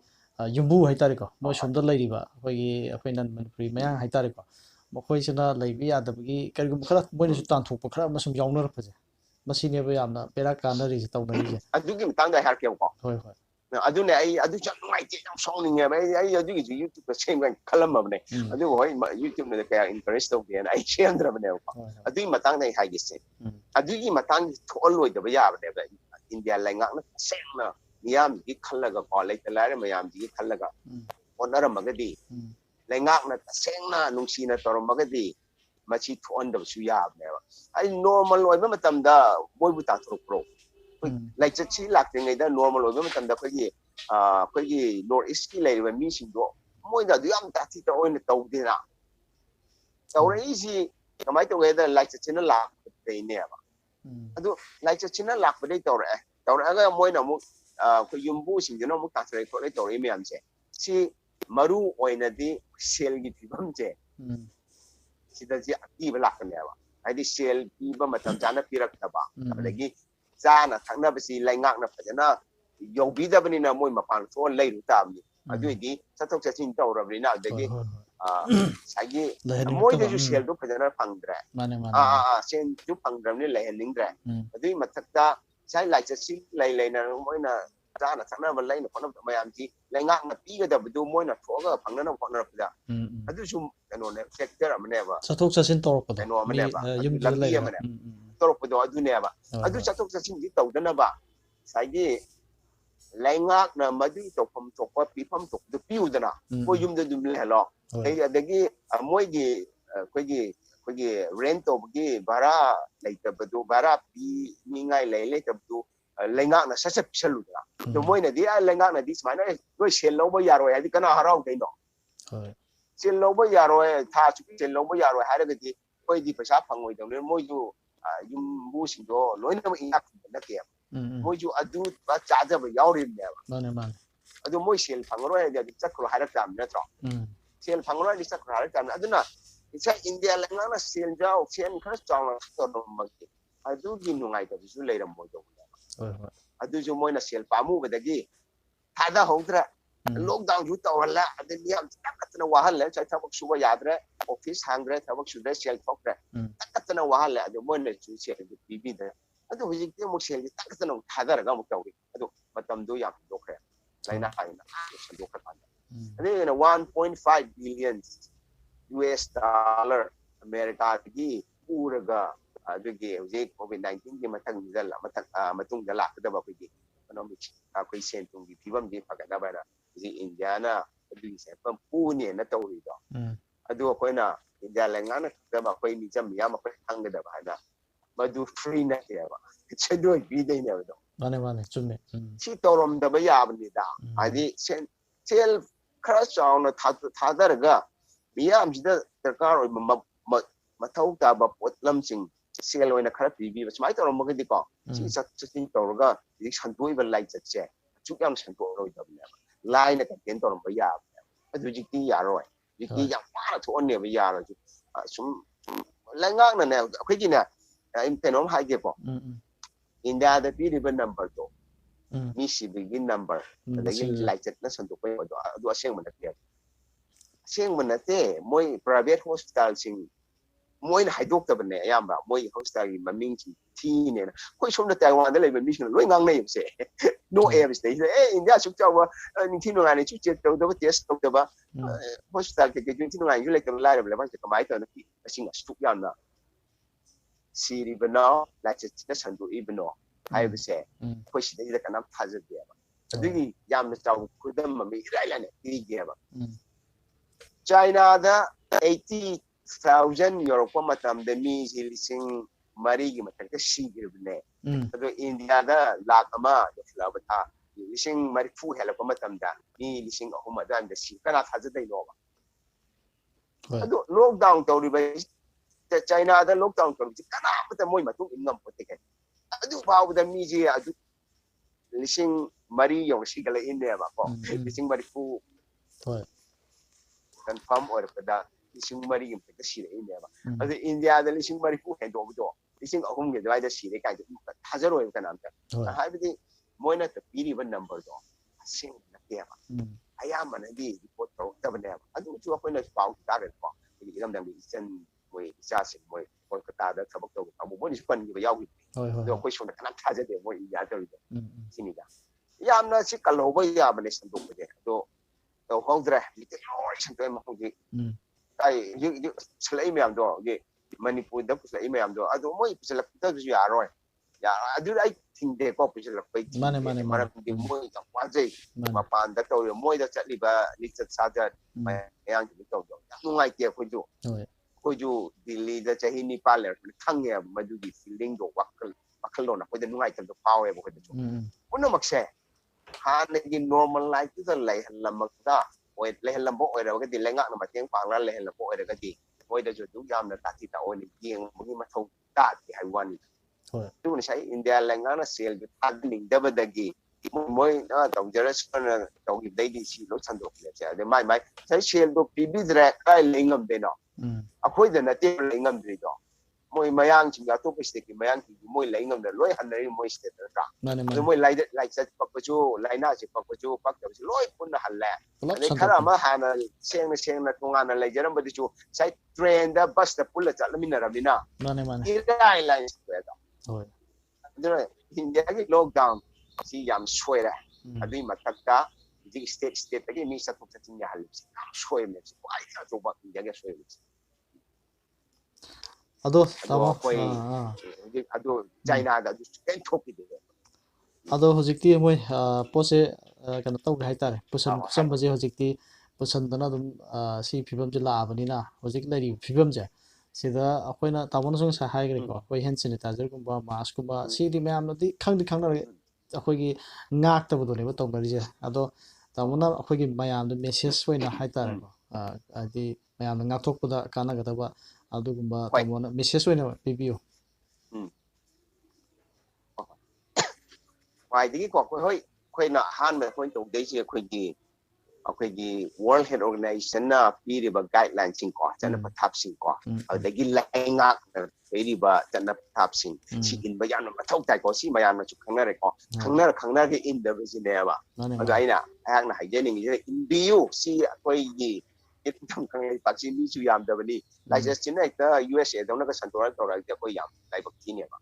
ꯑꯗꯨꯅ ꯃꯌꯥꯝꯗ ꯑꯩꯅ ꯍꯥꯏꯖꯅꯤꯡꯕꯅ ꯉꯁꯥꯏꯒꯤ ꯂꯩꯉꯥꯛꯅ ꯄꯤꯔꯤꯕ ꯑꯗꯒꯤ world health ꯑꯣꯔꯒꯅꯥꯏꯖꯦꯁꯟꯒꯤ ꯆꯠꯅ ꯄꯊꯥꯞꯁꯤꯡ ꯁꯤ ꯏꯜꯂꯒ ꯆꯠꯄꯤꯌꯨ ꯂꯣꯏꯅꯅ ꯑꯩꯈꯣꯏꯒꯤ ꯆꯠꯄ ꯌꯥꯗꯗꯅ ꯑꯩꯈꯣꯏ ꯃꯄꯥꯟ ꯊꯣꯛꯄ ꯃꯇꯝꯗ ꯂꯣꯛꯗꯥꯎꯟ ꯇꯧꯔꯦꯅ ꯃꯤ ꯄꯨꯡ ꯈꯨꯗꯤꯡꯃꯛ ꯂꯣꯏꯅ ꯌꯨꯝꯗ ꯂꯩꯔꯅꯤꯗꯤ ꯀꯩꯁꯨ ꯌꯥꯔꯣꯏꯕ ꯑꯗꯨꯅ ꯁꯤ ꯆꯠꯄꯁꯤꯗꯅꯦꯕ ꯑꯩꯍꯥꯛꯅ ꯍꯥꯏꯖꯔꯛꯏꯁꯦ ꯑꯩꯅ ꯃꯥꯛꯁ ꯎꯞꯄꯒ ꯆꯠꯄꯤꯌꯨ ꯃꯥꯛꯁ ꯄꯨꯕꯤꯌꯨ ꯃꯥꯛꯁ ꯑꯦꯛꯁꯇ꯭ꯔꯥ ꯑꯃꯅꯤ ꯄꯨꯔꯒ ꯆꯠꯄꯤꯌꯨ ꯑꯃꯈꯛꯇꯅ ꯇꯧꯕꯁꯨ ꯅꯨꯡꯉꯥꯏꯔꯣꯏ ꯑꯗꯨꯅ ꯑꯃꯅꯤ ꯑꯦꯛꯁꯇ꯭ꯔꯥ ꯍꯥꯞꯆꯤꯜꯂꯒ ꯄꯨꯕꯤꯌꯨ ꯑꯗꯨꯒꯤ ꯃꯊꯛꯇ ꯑꯩꯈꯣꯏꯒꯤ ꯍꯦꯟ ꯁꯦꯅꯤꯇꯥꯏꯖꯔꯁꯦ ꯃꯁꯤꯃ ꯀꯥꯎꯕꯤꯔꯅꯨ ꯃꯁꯤ ꯁꯤꯖꯤꯟꯅꯕ ꯌꯥꯝꯅ ꯃꯊꯧ ꯇꯥꯏ ꯃꯄꯥꯟ ꯊꯣꯛꯄꯁꯤꯡ ꯑꯗꯨꯗꯤ ꯒꯥꯔꯤ ꯊꯧꯕꯗ ꯑꯗꯨꯝ ꯁꯤ ꯁꯝꯖꯔꯛꯀꯗꯣꯏꯅꯤ ꯑꯩꯒꯤ ꯒꯥꯔꯤ ꯁ꯭ꯀꯨꯇꯔ ꯈꯥꯝꯃ ꯂꯩꯕꯗꯣ ꯀꯅꯥꯒꯨꯝꯕ ꯆꯠꯊꯣꯛ ꯆꯠꯁꯤꯟ ꯄꯥꯏꯔꯝꯃꯒꯗꯤ ꯃꯗꯨꯗ ꯄꯥꯏꯔꯨꯔꯒ ꯍꯜꯂꯛꯄꯗ ꯑꯩꯅ ꯈꯨꯠ ꯃꯣꯠꯄꯁꯤꯅ ꯆꯤꯟꯗ ꯄꯥꯏꯔꯨꯕꯗ ꯅꯥꯇꯣꯟꯗ ꯑꯗꯨꯝ ꯅꯥꯔꯦ ꯁꯣꯏꯗꯕꯁꯤꯗꯤ ꯑꯗꯨꯅ ꯌꯥꯔꯤꯕꯃꯈꯩꯗꯤ ꯍꯦꯟ ꯁꯦꯅꯤꯇꯥꯏꯖꯔꯁꯦ ꯅꯣꯡꯃꯗ ꯌꯥꯝ ꯇꯣꯏꯅ ꯁꯤꯖꯤꯟꯅꯕ ꯃꯔꯨꯑꯣꯏꯅ ꯑꯩꯈꯣꯏꯅ ꯃꯄꯥꯟ ꯊꯣꯛꯄ ꯃꯇꯝꯗꯀꯣ ꯑꯗꯒꯤ ꯁꯤꯒꯤ ꯃꯊꯛꯁꯤꯗ ꯑꯩꯈꯣꯏꯅ ꯌꯥꯝꯅ ꯃꯊꯧ ꯇꯥꯕꯁꯦ ꯑꯩꯈꯣꯏ ꯇꯥꯏꯋꯥꯟꯒꯤ ꯈꯨꯗꯝꯁꯨ ꯄꯤꯖꯒꯦꯀꯣ ꯑꯩꯅ ꯉꯁꯥꯏꯒꯤ ꯑꯩꯈꯣꯏꯒꯤ ꯍꯛꯆꯥꯡꯒꯤ ꯏꯝꯃ꯭ꯌꯨꯟ ꯁꯤꯁꯇꯦꯝꯁꯦ ꯋꯥꯡꯅ ꯊꯝꯅꯅꯕ ꯑꯩꯈꯣꯏꯒꯤ ꯌꯥꯔꯤꯃꯈꯩ ꯁꯥꯖꯦꯜꯁꯤ ꯆꯥꯡ ꯅꯥꯏꯅ ꯇꯧꯕ ꯍꯧꯕꯤꯕ ꯍꯥꯟꯅ ꯇꯧꯗ꯭ꯔꯒꯁꯨ ꯍꯧꯖꯤꯛꯇꯤ ꯃꯇꯝ ꯌꯥꯝ ꯐꯪꯉꯦꯅ ꯍꯧꯖꯤꯛꯇꯤ ꯂꯣꯛꯗꯥꯎꯟ ꯇꯧꯔꯕꯅꯤꯅ ꯊꯕꯛ ꯆꯠꯄꯁꯨ ꯌꯥꯗ꯭ꯔꯦ ꯁꯨꯕꯁꯨ ꯌꯥꯗ꯭ꯔꯦ ꯍꯥꯟꯅꯗꯤ ꯑꯦꯛꯁꯀ꯭ꯌꯨꯁ ꯇꯧꯔꯝꯕꯗꯨ ꯌꯥꯏ ꯊꯕꯛ ꯆꯤꯜꯂꯦ ꯑꯩ ꯈꯣꯠꯂꯤ ꯑꯣꯐꯤꯁ ꯀꯥ ꯈꯣꯠꯂꯤ ꯑꯗꯨ ꯇꯧꯋꯦꯅ ꯑꯩ ꯊꯕꯛ ꯆꯤꯜꯂꯤꯅ ꯑꯦꯛꯁꯔꯁꯥꯏꯁ ꯇꯧꯗ꯭ꯔꯕꯗꯣ ꯁꯥꯖꯦꯜ ꯇꯧꯗꯕꯗꯨ ꯑꯦꯛꯁꯀ꯭ꯌꯨꯁ ꯇꯧꯔꯝꯕ ꯌꯥꯏ ꯑꯗꯨ ꯍꯧꯖꯤꯛꯇꯤ ꯌꯨꯝꯗ ꯂꯩꯔꯦ ꯑꯌꯥꯝꯕꯅ ꯊꯕꯛ ꯆꯤꯟꯗ꯭ꯔꯦ ꯑꯗꯨꯗꯤ ꯁꯥꯖꯦꯜ ꯇꯧꯕ ꯌꯥꯏꯅ ꯑꯗꯨ ꯑꯩꯍꯥꯛꯅ ꯍꯥꯏꯖꯕꯁꯦ ꯁꯥꯖꯦꯜ ꯆꯥꯡ ꯅꯥꯏꯅ ꯇꯧꯕꯤꯌꯨ ꯃꯄꯥꯟꯗ ꯊꯣꯛꯄ ꯌꯥꯔꯒꯅ ꯌꯨꯝꯒꯤ ꯁꯨꯃꯥꯡꯗ ꯇꯧꯕꯒꯤ ꯌꯨꯝꯗ ꯇꯧꯕꯤꯌꯨ ꯌꯥꯝ ꯂꯩꯈ꯭ꯔꯦ ꯇꯧꯒꯦ ꯍꯥꯏꯅ ꯈꯜꯂꯒꯗꯤꯀꯣ ꯑꯗꯒꯤ ꯈꯨꯡꯒꯪꯗ ꯀꯩꯗ ꯈꯤꯇꯪ ꯂꯥꯞꯊꯣꯛꯅ ꯂꯩꯔꯒꯅ ꯃꯄꯥꯟꯗ ꯊꯣꯛꯑꯒ ꯇꯧꯕꯤꯌꯨ ꯑꯗꯨꯅ ꯍꯦꯟꯅ ꯐꯩ ꯑꯩꯈꯣꯏꯒꯤ ꯅꯨꯡꯁꯤꯠ ꯅꯨꯡꯁꯥꯁꯤ ꯁꯦꯡꯕꯅꯤꯅꯀꯣ ꯁꯥꯖꯦꯜ ꯇꯧꯕꯁꯤꯃ ꯀꯥꯎꯕꯤꯔꯅꯨ ꯑꯗꯒꯤ ꯁꯥꯖꯦꯜ ꯇꯧꯕꯤ ꯅꯨꯡꯇꯤꯒꯤ ꯆꯥꯡ ꯅꯥꯏꯅ ꯇꯧꯕꯤꯕ ꯑꯁꯤꯒꯤ ꯃꯊꯛꯁꯤꯗ ꯑꯩꯈꯣꯏꯒꯤ ꯏꯝꯃ꯭ꯌꯨꯟ ꯁꯤꯁꯇꯦꯝꯁꯦ ꯃꯁꯤ ꯇꯧꯁꯦ ꯍꯥꯏꯔꯤꯁꯤ ꯀꯩꯅꯣꯅꯤꯗ ꯑꯩꯈꯣꯏꯒꯤ ꯍꯛꯆꯥꯡꯒꯤ ꯏꯁꯥꯒꯤ ꯏꯝꯃ꯭ꯌꯨꯟ ꯁꯤꯁꯇꯦꯝꯁꯦ ꯋꯥꯡꯉꯒꯗꯤ ꯑꯩꯈꯣꯏ ꯂꯥꯏꯆꯠꯁꯤ ꯂꯥꯏꯅ ꯆꯪꯉꯛꯄ ꯉꯝꯗꯦꯕ ꯀꯔꯤꯒꯨꯝꯕ ꯆꯪꯉꯛ ꯇꯥꯔꯒꯁꯨ ꯑꯩꯉꯣꯟꯗ ꯅꯥꯍꯟꯕ ꯉꯝꯗ꯭ꯔꯒꯅ ꯑꯩꯍꯥꯛꯅ ꯑꯇꯣꯞꯄꯗ ꯁꯣꯛꯎꯕ ꯈꯔ ꯁꯣꯟꯕꯁꯤꯡꯗꯣ ꯃꯣꯏꯗꯨꯅꯦꯕ ꯅꯥꯔꯤꯁꯦ ꯑꯗꯨꯅ ꯃꯌꯥꯝꯁꯤ ꯉꯁꯥꯏꯒꯤ ꯂꯥꯏꯆꯠꯁꯤꯗꯒꯤ ꯉꯥꯛꯊꯣꯛꯁꯦ ꯍꯥꯏꯔꯒꯗꯤ ꯑꯩꯈꯣꯏꯒꯤ ꯏꯝꯃ꯭ꯌꯨꯟ ꯁꯤꯁꯇꯦꯝꯁꯦ ꯍꯥꯏꯗꯤ ꯉꯁꯥꯏꯒꯤ ꯃꯌꯥꯝ ꯆꯪꯉꯛꯏꯕꯁꯤꯗꯤ ꯂꯥꯛꯇꯕꯗꯨ ꯌꯥꯔꯣꯏ ꯊꯤꯡꯕ ꯉꯝꯃꯔꯣꯏꯀꯣ ꯑꯗ ꯂꯥꯏꯆꯠꯁꯤꯁꯨ ꯁꯟꯗꯣꯔꯛꯀꯅꯦꯕ ꯁꯤꯗꯒꯤ ꯑꯩꯈꯣꯏꯅ ꯌꯥꯝꯅ ꯉꯥꯛꯊꯣꯛꯄ ꯌꯥꯔꯤꯕꯁꯤ ꯑꯩꯈꯣꯏꯅ ꯍꯥꯏꯔꯤꯕ ꯒꯥꯏꯗꯂꯥꯏꯟꯁꯤꯡ ꯏꯟꯕ ꯑꯗꯒꯤ ꯍꯛꯆꯥꯡꯒꯤ ꯁꯥꯖꯦꯜ ꯇꯧꯔꯒ ꯏꯝꯃ꯭ꯌꯨꯟ ꯁꯤꯁꯇꯦꯝꯁꯤ ꯋꯥꯡꯅ ꯊꯝꯅꯕ ꯍꯣꯠꯅꯕ ꯁꯤꯒꯤ ꯃꯊꯛꯇ ꯍꯛꯆꯥꯡꯒꯤ ꯏꯝꯃ꯭ꯌꯨꯟ ꯁꯤꯁꯇꯦꯝ ꯍꯛꯆꯥꯡꯒꯤ ꯁꯥꯖꯦꯜꯁꯤ ꯐꯅ ꯌꯥꯝ ꯇꯧꯔꯒꯁꯨ ꯑꯩꯈꯣꯏꯅ ꯆꯥꯔꯤꯕ ꯄꯣꯠꯂꯝꯁꯦ ꯑꯃꯨꯛ ꯅꯤꯡꯊꯤ ꯅꯨꯡꯉꯥꯏꯅ ꯆꯥꯗ꯭ꯔꯒꯗꯤ ꯑꯃꯨꯛ ꯏꯝꯃ꯭ꯌꯨꯟ ꯁꯤꯁꯇꯦꯝꯁꯤ ꯋꯥꯡꯍꯟꯕ ꯌꯥꯗꯦꯕ ꯑꯗꯨꯅ ꯌꯥꯔꯤꯕ ꯑꯩꯈꯣꯏꯅ ꯑꯆꯝꯕ ꯆꯝꯐꯨꯠ ꯑꯩꯈꯣꯏ ꯆꯥꯕꯁꯦꯀꯣ ꯃꯅꯥ ꯃꯁꯤꯡꯀꯣ ꯐꯪꯕ ꯃꯅꯥ ꯃꯁꯤꯡ ꯃꯁꯤ ꯌꯥꯝꯅ ꯇꯥꯡꯕ ꯆꯤꯟꯖꯥꯛ ꯆꯥꯕꯒꯤ ꯋꯥ ꯅꯠꯇꯦꯕꯁꯦ ꯑꯩꯈꯣꯏꯅ ꯌꯥꯝꯅ ꯆꯝꯅ ꯊꯣꯡꯕ ꯀꯥꯡꯁꯣꯏ ꯑꯣꯏ ꯀꯩ ꯑꯣꯏ ꯇꯧꯔꯒ ꯑꯩꯈꯣꯏꯅ ꯊꯥꯎ ꯊꯨꯝꯁꯤ ꯌꯥꯝꯅ ꯍꯥꯞꯇꯕꯤꯗ ꯆꯥꯕꯁꯦ ꯁꯤꯅ ꯑꯩꯈꯣꯏꯒꯤ ꯍꯛꯆꯥꯡꯒꯤ ꯏꯝꯃ꯭ꯌꯨꯟ ꯁꯤꯁꯇꯦꯝ ꯌꯥꯝ ꯋꯥꯡꯍꯜꯂꯦꯕ ꯐꯍꯜꯂꯦꯕ ꯍꯥꯏꯗꯤ ꯗꯥꯏꯖꯦꯁ ꯇꯧꯕꯗ ꯂꯥꯏꯕꯅꯤꯅꯀꯣ ꯇꯨꯝꯕꯗ ꯂꯥꯏꯕꯅꯤꯅ ꯍꯛꯆꯥꯡꯁꯤ ꯀꯟꯈꯠꯍꯜꯂꯦꯕ ꯁꯤ ꯃꯅꯥ ꯃꯁꯤꯡ ꯌꯥꯝ ꯆꯥꯕꯀꯣ ꯃꯅꯥ ꯃꯁꯤꯡ ꯌꯥꯝ ꯆꯥꯕꯤꯕ ꯇꯧꯕꯇꯕꯨ ꯈꯔ ꯂꯥꯏꯆꯠꯁꯤꯒꯤ ꯃꯍꯤꯛ ꯃꯅꯥꯏ ꯂꯩꯕꯅꯤꯅ ꯌꯥꯝꯅ ꯁꯦꯡꯅꯗꯤ ꯆꯥꯝꯊꯣꯛꯑꯒ ꯊꯣꯡꯕꯤ ꯇꯥꯔꯦꯀꯣ ꯑꯗꯨꯅ ꯁꯥꯂꯦꯠꯀꯨꯝꯕ ꯆꯥꯔꯒꯗꯤ ꯍꯦꯟꯅ ꯑꯃꯨꯛ ꯆꯦꯛꯁꯤꯟꯕꯤꯕ ꯑꯗꯩ ꯁꯤꯒꯤ ꯃꯊꯛꯇ ꯑꯩꯈꯣꯏꯒꯤ ꯑꯃ ꯋꯥꯠꯄꯁꯤ ꯀꯔꯤ ꯍꯥꯏꯒꯗ꯭ꯔꯥ ꯑꯩꯈꯣꯏꯅ ꯑꯍꯤꯡ ꯅꯨꯡꯗꯥꯡꯗ ꯑꯩꯈꯣꯏ ꯊꯕꯛ ꯇꯧꯗ꯭ꯔꯕꯅꯤ ꯍꯌꯦꯡ ꯅꯣꯡꯉꯥꯜꯂ ꯊꯕꯛ ꯆꯠꯇꯧ ꯂꯩꯇꯦꯅ ꯑꯩꯈꯣꯏꯅ ꯑꯍꯤꯡ ꯇꯛꯈꯠꯇꯅ ꯊꯦꯡꯅ ꯑꯩꯈꯣꯏꯒꯤ ꯖꯨꯋꯥꯔ ꯁꯥꯟꯅꯕꯅꯦ ꯈꯪꯗꯦ ꯌꯨ ꯊꯛꯄꯅꯦ ꯈꯪꯗꯦ ꯒꯟꯖꯥ ꯊꯛꯄꯅꯦ ꯈꯪꯗꯦ ꯑꯗ ꯃꯌꯥꯝ ꯐꯝꯃꯤꯟꯅꯕ ꯇꯧꯔꯒ ꯑꯩꯈꯣꯏꯒꯤ ꯋꯥꯊꯤ ꯋꯥꯔꯦꯝ ꯉꯥꯡꯗꯅ ꯑꯗꯨꯃꯥꯏꯅ ꯂꯩꯊꯣꯛꯑꯒ ꯇꯨꯝꯕ ꯋꯥꯠꯄꯁꯦ ꯊꯦꯡꯅ ꯇꯨꯝꯕꯁꯦ ꯑꯩꯈꯣꯏ ꯏꯝꯃ꯭ꯌꯨꯟ ꯁꯤꯁꯇꯦꯝ ꯌꯥꯝ ꯁꯣꯜꯍꯜꯂꯦ ꯑꯗꯨꯅ ꯈꯔ ꯉꯟꯅ ꯃꯇꯝ ꯆꯥꯅ ꯇꯨꯝꯕꯤꯕ ꯑꯗꯨ ꯉꯟꯇꯥꯅ ꯍꯧꯔꯒꯅꯦ ꯁꯥꯖꯦꯜ ꯇꯧꯕꯤꯕ ꯁꯤꯅꯤ ꯌꯥꯝꯅ ꯑꯩꯈꯣꯏꯒꯤ ꯉꯁꯥꯏꯒꯤ ꯒꯥꯏꯗꯂꯥꯏꯟ ꯏꯟꯕ ꯃꯥꯛꯁ ꯎꯞꯄ ꯑꯗꯒꯤ ꯍꯦꯟ ꯁꯦꯅꯤꯇꯥꯏꯖꯔ ꯁꯤꯖꯤꯟꯅꯕ ꯁꯣꯁꯤꯌꯦꯜ ꯗꯤꯁꯇꯦꯟꯁꯤꯡ ꯊꯝꯕ ꯁꯤꯒꯤ ꯃꯊꯛꯇ ꯑꯩꯈꯣꯏꯅ ꯇꯧꯕ ꯌꯥꯕ ꯑꯍꯨꯝ ꯑꯃ ꯍꯥꯞꯆꯤꯟꯒꯗꯕ ꯍꯥꯏꯔꯒꯗꯤ ꯑꯩꯈꯣꯏꯅ ꯁꯥꯖꯦꯜ ꯇꯧꯕ ꯑꯗꯒꯤ ꯑꯆꯝꯕ ꯆꯤꯟꯖꯥꯛ ꯆꯥꯕꯤꯕ ꯑꯗꯨꯒ ꯑꯩꯈꯣꯏꯒꯤ ꯃꯇꯝ ꯆꯥꯅ ꯇꯨꯝꯕꯤꯕ ꯑꯗꯨꯒ ꯉꯟꯇꯥ ꯍꯧꯒꯠꯂꯒ ꯁꯥꯖꯦꯜ ꯇꯧꯕꯤꯕ ꯁꯤꯒꯤ ꯑꯍꯨꯝꯁꯦ ꯍꯥꯞꯆꯤꯟꯕꯤꯔꯕꯀꯣ ꯑꯗꯨꯗꯩꯗꯤ ꯑꯩꯍꯥꯛꯅ ꯁꯨꯝ ꯈꯟꯕꯗ ꯂꯥꯏꯆꯠꯁꯤꯗꯒꯤ ꯌꯥꯝꯅ ꯅꯤꯡꯊꯤꯅ ꯉꯥꯛꯊꯣꯛꯄ ꯉꯝꯒꯅꯤ ꯈꯜꯂꯤ ꯑꯗꯨꯒ ꯉꯁꯥꯏꯒꯤ ꯑꯇꯩꯁꯤꯗꯤ ꯂꯣꯏ ꯌꯥꯎꯔꯦꯅꯀꯣ ꯁꯤꯗ ꯑꯩꯈꯣꯏꯅ ꯁꯤꯗ ꯇꯤꯡꯕ ꯅꯠꯇꯦꯕ ꯑꯩꯈꯣꯏꯒꯤ ꯍꯦꯕꯤꯠꯇꯣ ꯑꯩꯈꯣꯏꯒꯤ ꯍꯩꯅꯕꯤꯗꯣ ꯑꯗꯨ ꯈꯔ ꯊꯥꯗꯣꯛꯁꯤ ꯍꯥꯏꯕꯒꯤ ꯋꯥꯅꯤꯗ ꯁꯤ ꯁꯦꯝꯇꯤꯡꯕ ꯅꯠꯇꯦꯕ ꯁꯤꯗꯤ ꯑꯩꯈꯣꯏ ꯇꯧ ꯌꯥꯏꯅ ꯑꯗꯣ ꯍꯛꯆꯥꯡꯒꯤ ꯃꯇꯥꯡꯗꯗꯤ ꯇꯥꯃꯣꯅꯁꯨ ꯍꯦꯟꯅ ꯈꯪꯉꯕꯅꯦ ꯑꯗꯨꯅꯦ ꯇꯥꯃꯣꯅ ꯍꯥꯏꯕꯤꯔꯤꯁꯦ ꯌꯥꯝ ꯆꯨꯝꯃꯦ ꯍꯣꯏ ꯑꯗꯨꯅ ꯑꯩꯈꯣꯏ ꯆꯍꯤ 30 ꯍꯥꯏꯅ ꯑꯩꯈꯣꯏ ꯑꯆꯝꯕ ꯆꯤꯟꯖꯥꯛ ꯆꯥꯗꯅ ꯑꯩꯈꯣꯏ ꯍꯛꯆꯥꯡ ꯐꯅꯕ ꯂꯩ ꯇꯧꯔꯛꯄꯅ ꯑꯩꯈꯣꯏ ꯁꯤꯗꯤ ꯑꯗꯨꯝ ꯇꯧ ꯂꯥꯛꯑꯕꯅꯤꯅ ꯈꯦꯠꯅꯕꯗꯣ ꯌꯥꯝ ꯈꯪꯉꯦꯕ ꯍꯟꯗꯛ ꯑꯩꯍꯥꯛꯅ ꯃꯔꯛ ꯑꯃ ꯀꯦꯟꯁꯔ ꯇꯧꯔ ꯅꯥꯔꯨꯕ ꯑꯗꯨꯗꯩꯗꯨꯗ ꯑꯩꯒꯤ ꯏꯝꯃ꯭ꯌꯨꯟ ꯁꯤꯁꯇꯦꯝꯁꯦ ꯑꯁꯨꯛꯀꯤ ꯃꯇꯤꯛ ꯅꯦꯝꯈꯤꯕꯗꯣ ꯑꯗꯨꯅ ꯑꯩ ꯈꯪꯉꯦꯕ ꯑꯩꯒꯤ ꯈꯦꯠꯅꯕꯗꯣ ꯁꯥꯖꯦꯜ ꯇꯧꯕꯒ ꯇꯧꯗꯕꯒꯤ ꯈꯦꯠꯅꯕꯁꯦ ꯑꯁꯨꯛꯀꯤ ꯃꯇꯤꯛ ꯈꯦꯠꯅꯩꯌꯦꯕ ꯑꯗꯨꯅ ꯑꯩꯅ ꯀꯦꯟꯁꯔ ꯅꯥꯕ ꯍꯧꯔꯛꯑꯀꯥꯟꯗ ꯍꯧꯖꯤꯛꯇꯤ ꯑꯩ ꯂꯣꯏ ꯖꯤꯝꯗ ꯆꯠꯂꯦꯀꯣ ꯑꯗꯨꯅ ꯑꯩ ꯁꯥꯟꯅ ꯍꯧꯕ ꯃꯇꯝꯗ ꯑꯩꯅ ꯀꯦꯖꯤ 40, 50, 60, 100, 100 이름부터 아이 그마이터 하고 사실 하고다 예지 아마도 하고요 예지 아마 파리 사달라 하고도 조금도 이왕 와시 하고보다 그리기는 하면 이 장기 방을 열었다 사실 이 아마 해도 그렇거든요 그게 자기 자부터 그다죠 이민tam나 자기 아빠 진짜 자부 거기 짜는 것도 짜야 되더라고 그게 이제 좀 뭐지 ꯌꯥꯝꯅ ꯅꯨꯡꯉꯥꯏꯈꯤꯗꯦꯕ ꯑꯩꯈꯣꯏ ꯀꯤꯃꯣꯊꯦꯔꯥꯄꯤ ꯍꯥꯞꯄꯁꯦ ꯁꯝꯒ ꯂꯣꯏ ꯀꯦꯟꯈꯤꯗꯣ ꯑꯗꯣ ꯍꯧꯖꯤꯛꯇꯤ ꯑꯃꯨꯛ ꯏꯁꯥ ꯌꯥꯝ ꯐꯔꯦ ꯍꯧꯖꯤꯛꯇꯤ ꯆꯥꯖꯦꯜꯁꯨ ꯇꯧꯕꯅꯤꯅꯀꯣ ꯑꯗꯨꯅ ꯉꯁꯥꯏꯒꯤ ꯁꯤ ꯁꯦꯜ ꯇꯤꯡꯕ ꯅꯠꯇꯦꯕ ꯃꯇꯝꯁꯨ ꯌꯥꯝ ꯃꯥꯡꯕ ꯅꯠꯇꯦ ꯃꯇꯝꯁꯨ ꯁꯤꯠꯇꯧꯗꯣꯏꯅꯦ ꯑꯩꯈꯣꯏꯅ ꯑꯍꯤꯡ ꯊꯦꯡꯅ ꯇꯨꯝꯕꯗ ꯃꯇꯝ ꯌꯥꯝ ꯃꯥꯡꯍꯜꯂꯦꯕ ꯋꯥꯊꯤ ꯋꯥꯔꯩ ꯉꯥꯡ ꯑꯗꯩ ꯒꯟꯖꯥ ꯌꯨ ꯊꯛꯆꯟ ꯇꯧꯗꯦ ꯌꯥꯝ ꯁꯤ ꯐꯠꯇꯦꯀꯣ ꯍꯩꯅꯕꯤꯁꯦ ꯑꯁꯤꯅꯗꯤ ꯉꯥꯛꯊꯣꯛꯄ ꯉꯝꯃꯣꯏꯕ ꯑꯗꯨꯅ ꯑꯩꯈꯣꯏꯒꯤ ꯍꯩꯅꯕꯤꯁꯦ ꯈꯔ ꯍꯣꯡꯗꯣꯛꯑꯒ ꯆꯝꯅ ꯆꯥꯕ ꯑꯗꯒꯤ ꯈꯔ ꯉꯜꯂꯞꯅ ꯇꯨꯝꯕꯤꯕ ꯑꯗ ꯉꯟꯅ ꯍꯧꯔꯒ ꯁꯥꯖꯦꯜ ꯇꯧꯕ ꯁꯤꯗꯒꯤ ꯍꯦꯟꯅ ꯐꯕ ꯑꯇꯣꯞꯄ ꯂꯝꯕꯤ ꯑꯃ ꯂꯩꯇ꯭ꯔꯦꯅ ꯍꯥꯏꯖꯩ ꯃꯔꯝꯗꯤ ꯃꯌꯥꯝ ꯏꯔꯩꯆꯥ ꯃꯌꯥꯝꯁꯤ ꯑꯗꯨꯝ ꯂꯥꯛꯀꯅꯤ ꯂꯥꯏꯆꯠꯁꯦ ꯑꯗꯨꯝ ꯁꯟꯗꯣꯔꯛꯀꯅꯦꯕ ꯁꯤꯗꯤ ꯁꯤ ꯌꯥꯔꯣꯏꯕ ꯊꯤꯡꯕ ꯉꯝꯃꯣꯏꯕ ꯍꯧꯖꯤꯛ ꯍꯥꯏꯗꯤ ꯑꯗꯨꯅ ꯑꯩꯈꯣꯏꯅ ꯌꯥꯔꯤꯉꯩ ꯑꯩꯈꯣꯏꯅ ꯇꯧꯕ ꯉꯝꯕ ꯍꯥꯏꯔꯒꯗꯤ ꯑꯩꯈꯣꯏꯅ ꯍꯣꯏ ꯂꯩꯉꯥꯛꯅꯁꯨ ꯃꯣꯏꯒꯤ ꯃꯊꯧ ꯇꯧꯖꯁꯅꯨꯀꯣ ꯑꯩꯈꯣꯏꯒꯤ ꯍꯣꯁꯄꯤꯇꯥꯜ ꯀꯩꯀꯩ ꯃꯌꯥꯝ ꯃꯣꯏꯁꯨ ꯀꯟꯅ ꯍꯣꯠꯅꯔꯤꯀꯣ ꯁꯤ ꯃꯣꯏꯅꯁꯨ ꯃꯊꯧ ꯇꯧꯖꯁꯅꯣꯕ ꯃꯁꯤꯒꯤ ꯃꯊꯛꯇ ꯑꯩꯈꯣꯏꯅ ꯏꯔꯩꯆꯥ ꯑꯃ ꯑꯣꯏꯅ ꯑꯩꯈꯣꯏꯅ ꯃꯤꯆꯝ ꯃꯤꯌꯥꯝ ꯑꯃ ꯑꯣꯏꯅ ꯑꯩꯈꯣꯏ ꯏꯁꯥꯒꯤ ꯏꯊꯧꯁꯤ ꯇꯧꯗ꯭ꯔꯒꯗꯤ ꯑꯩꯈꯣꯏ ꯏꯔꯝꯗꯝ ꯀꯪꯂꯩꯄꯥꯛꯁꯦ ꯌꯥꯝꯅ ꯑꯋꯥꯕꯗ ꯇꯥꯒꯅꯤꯅ ꯑꯩ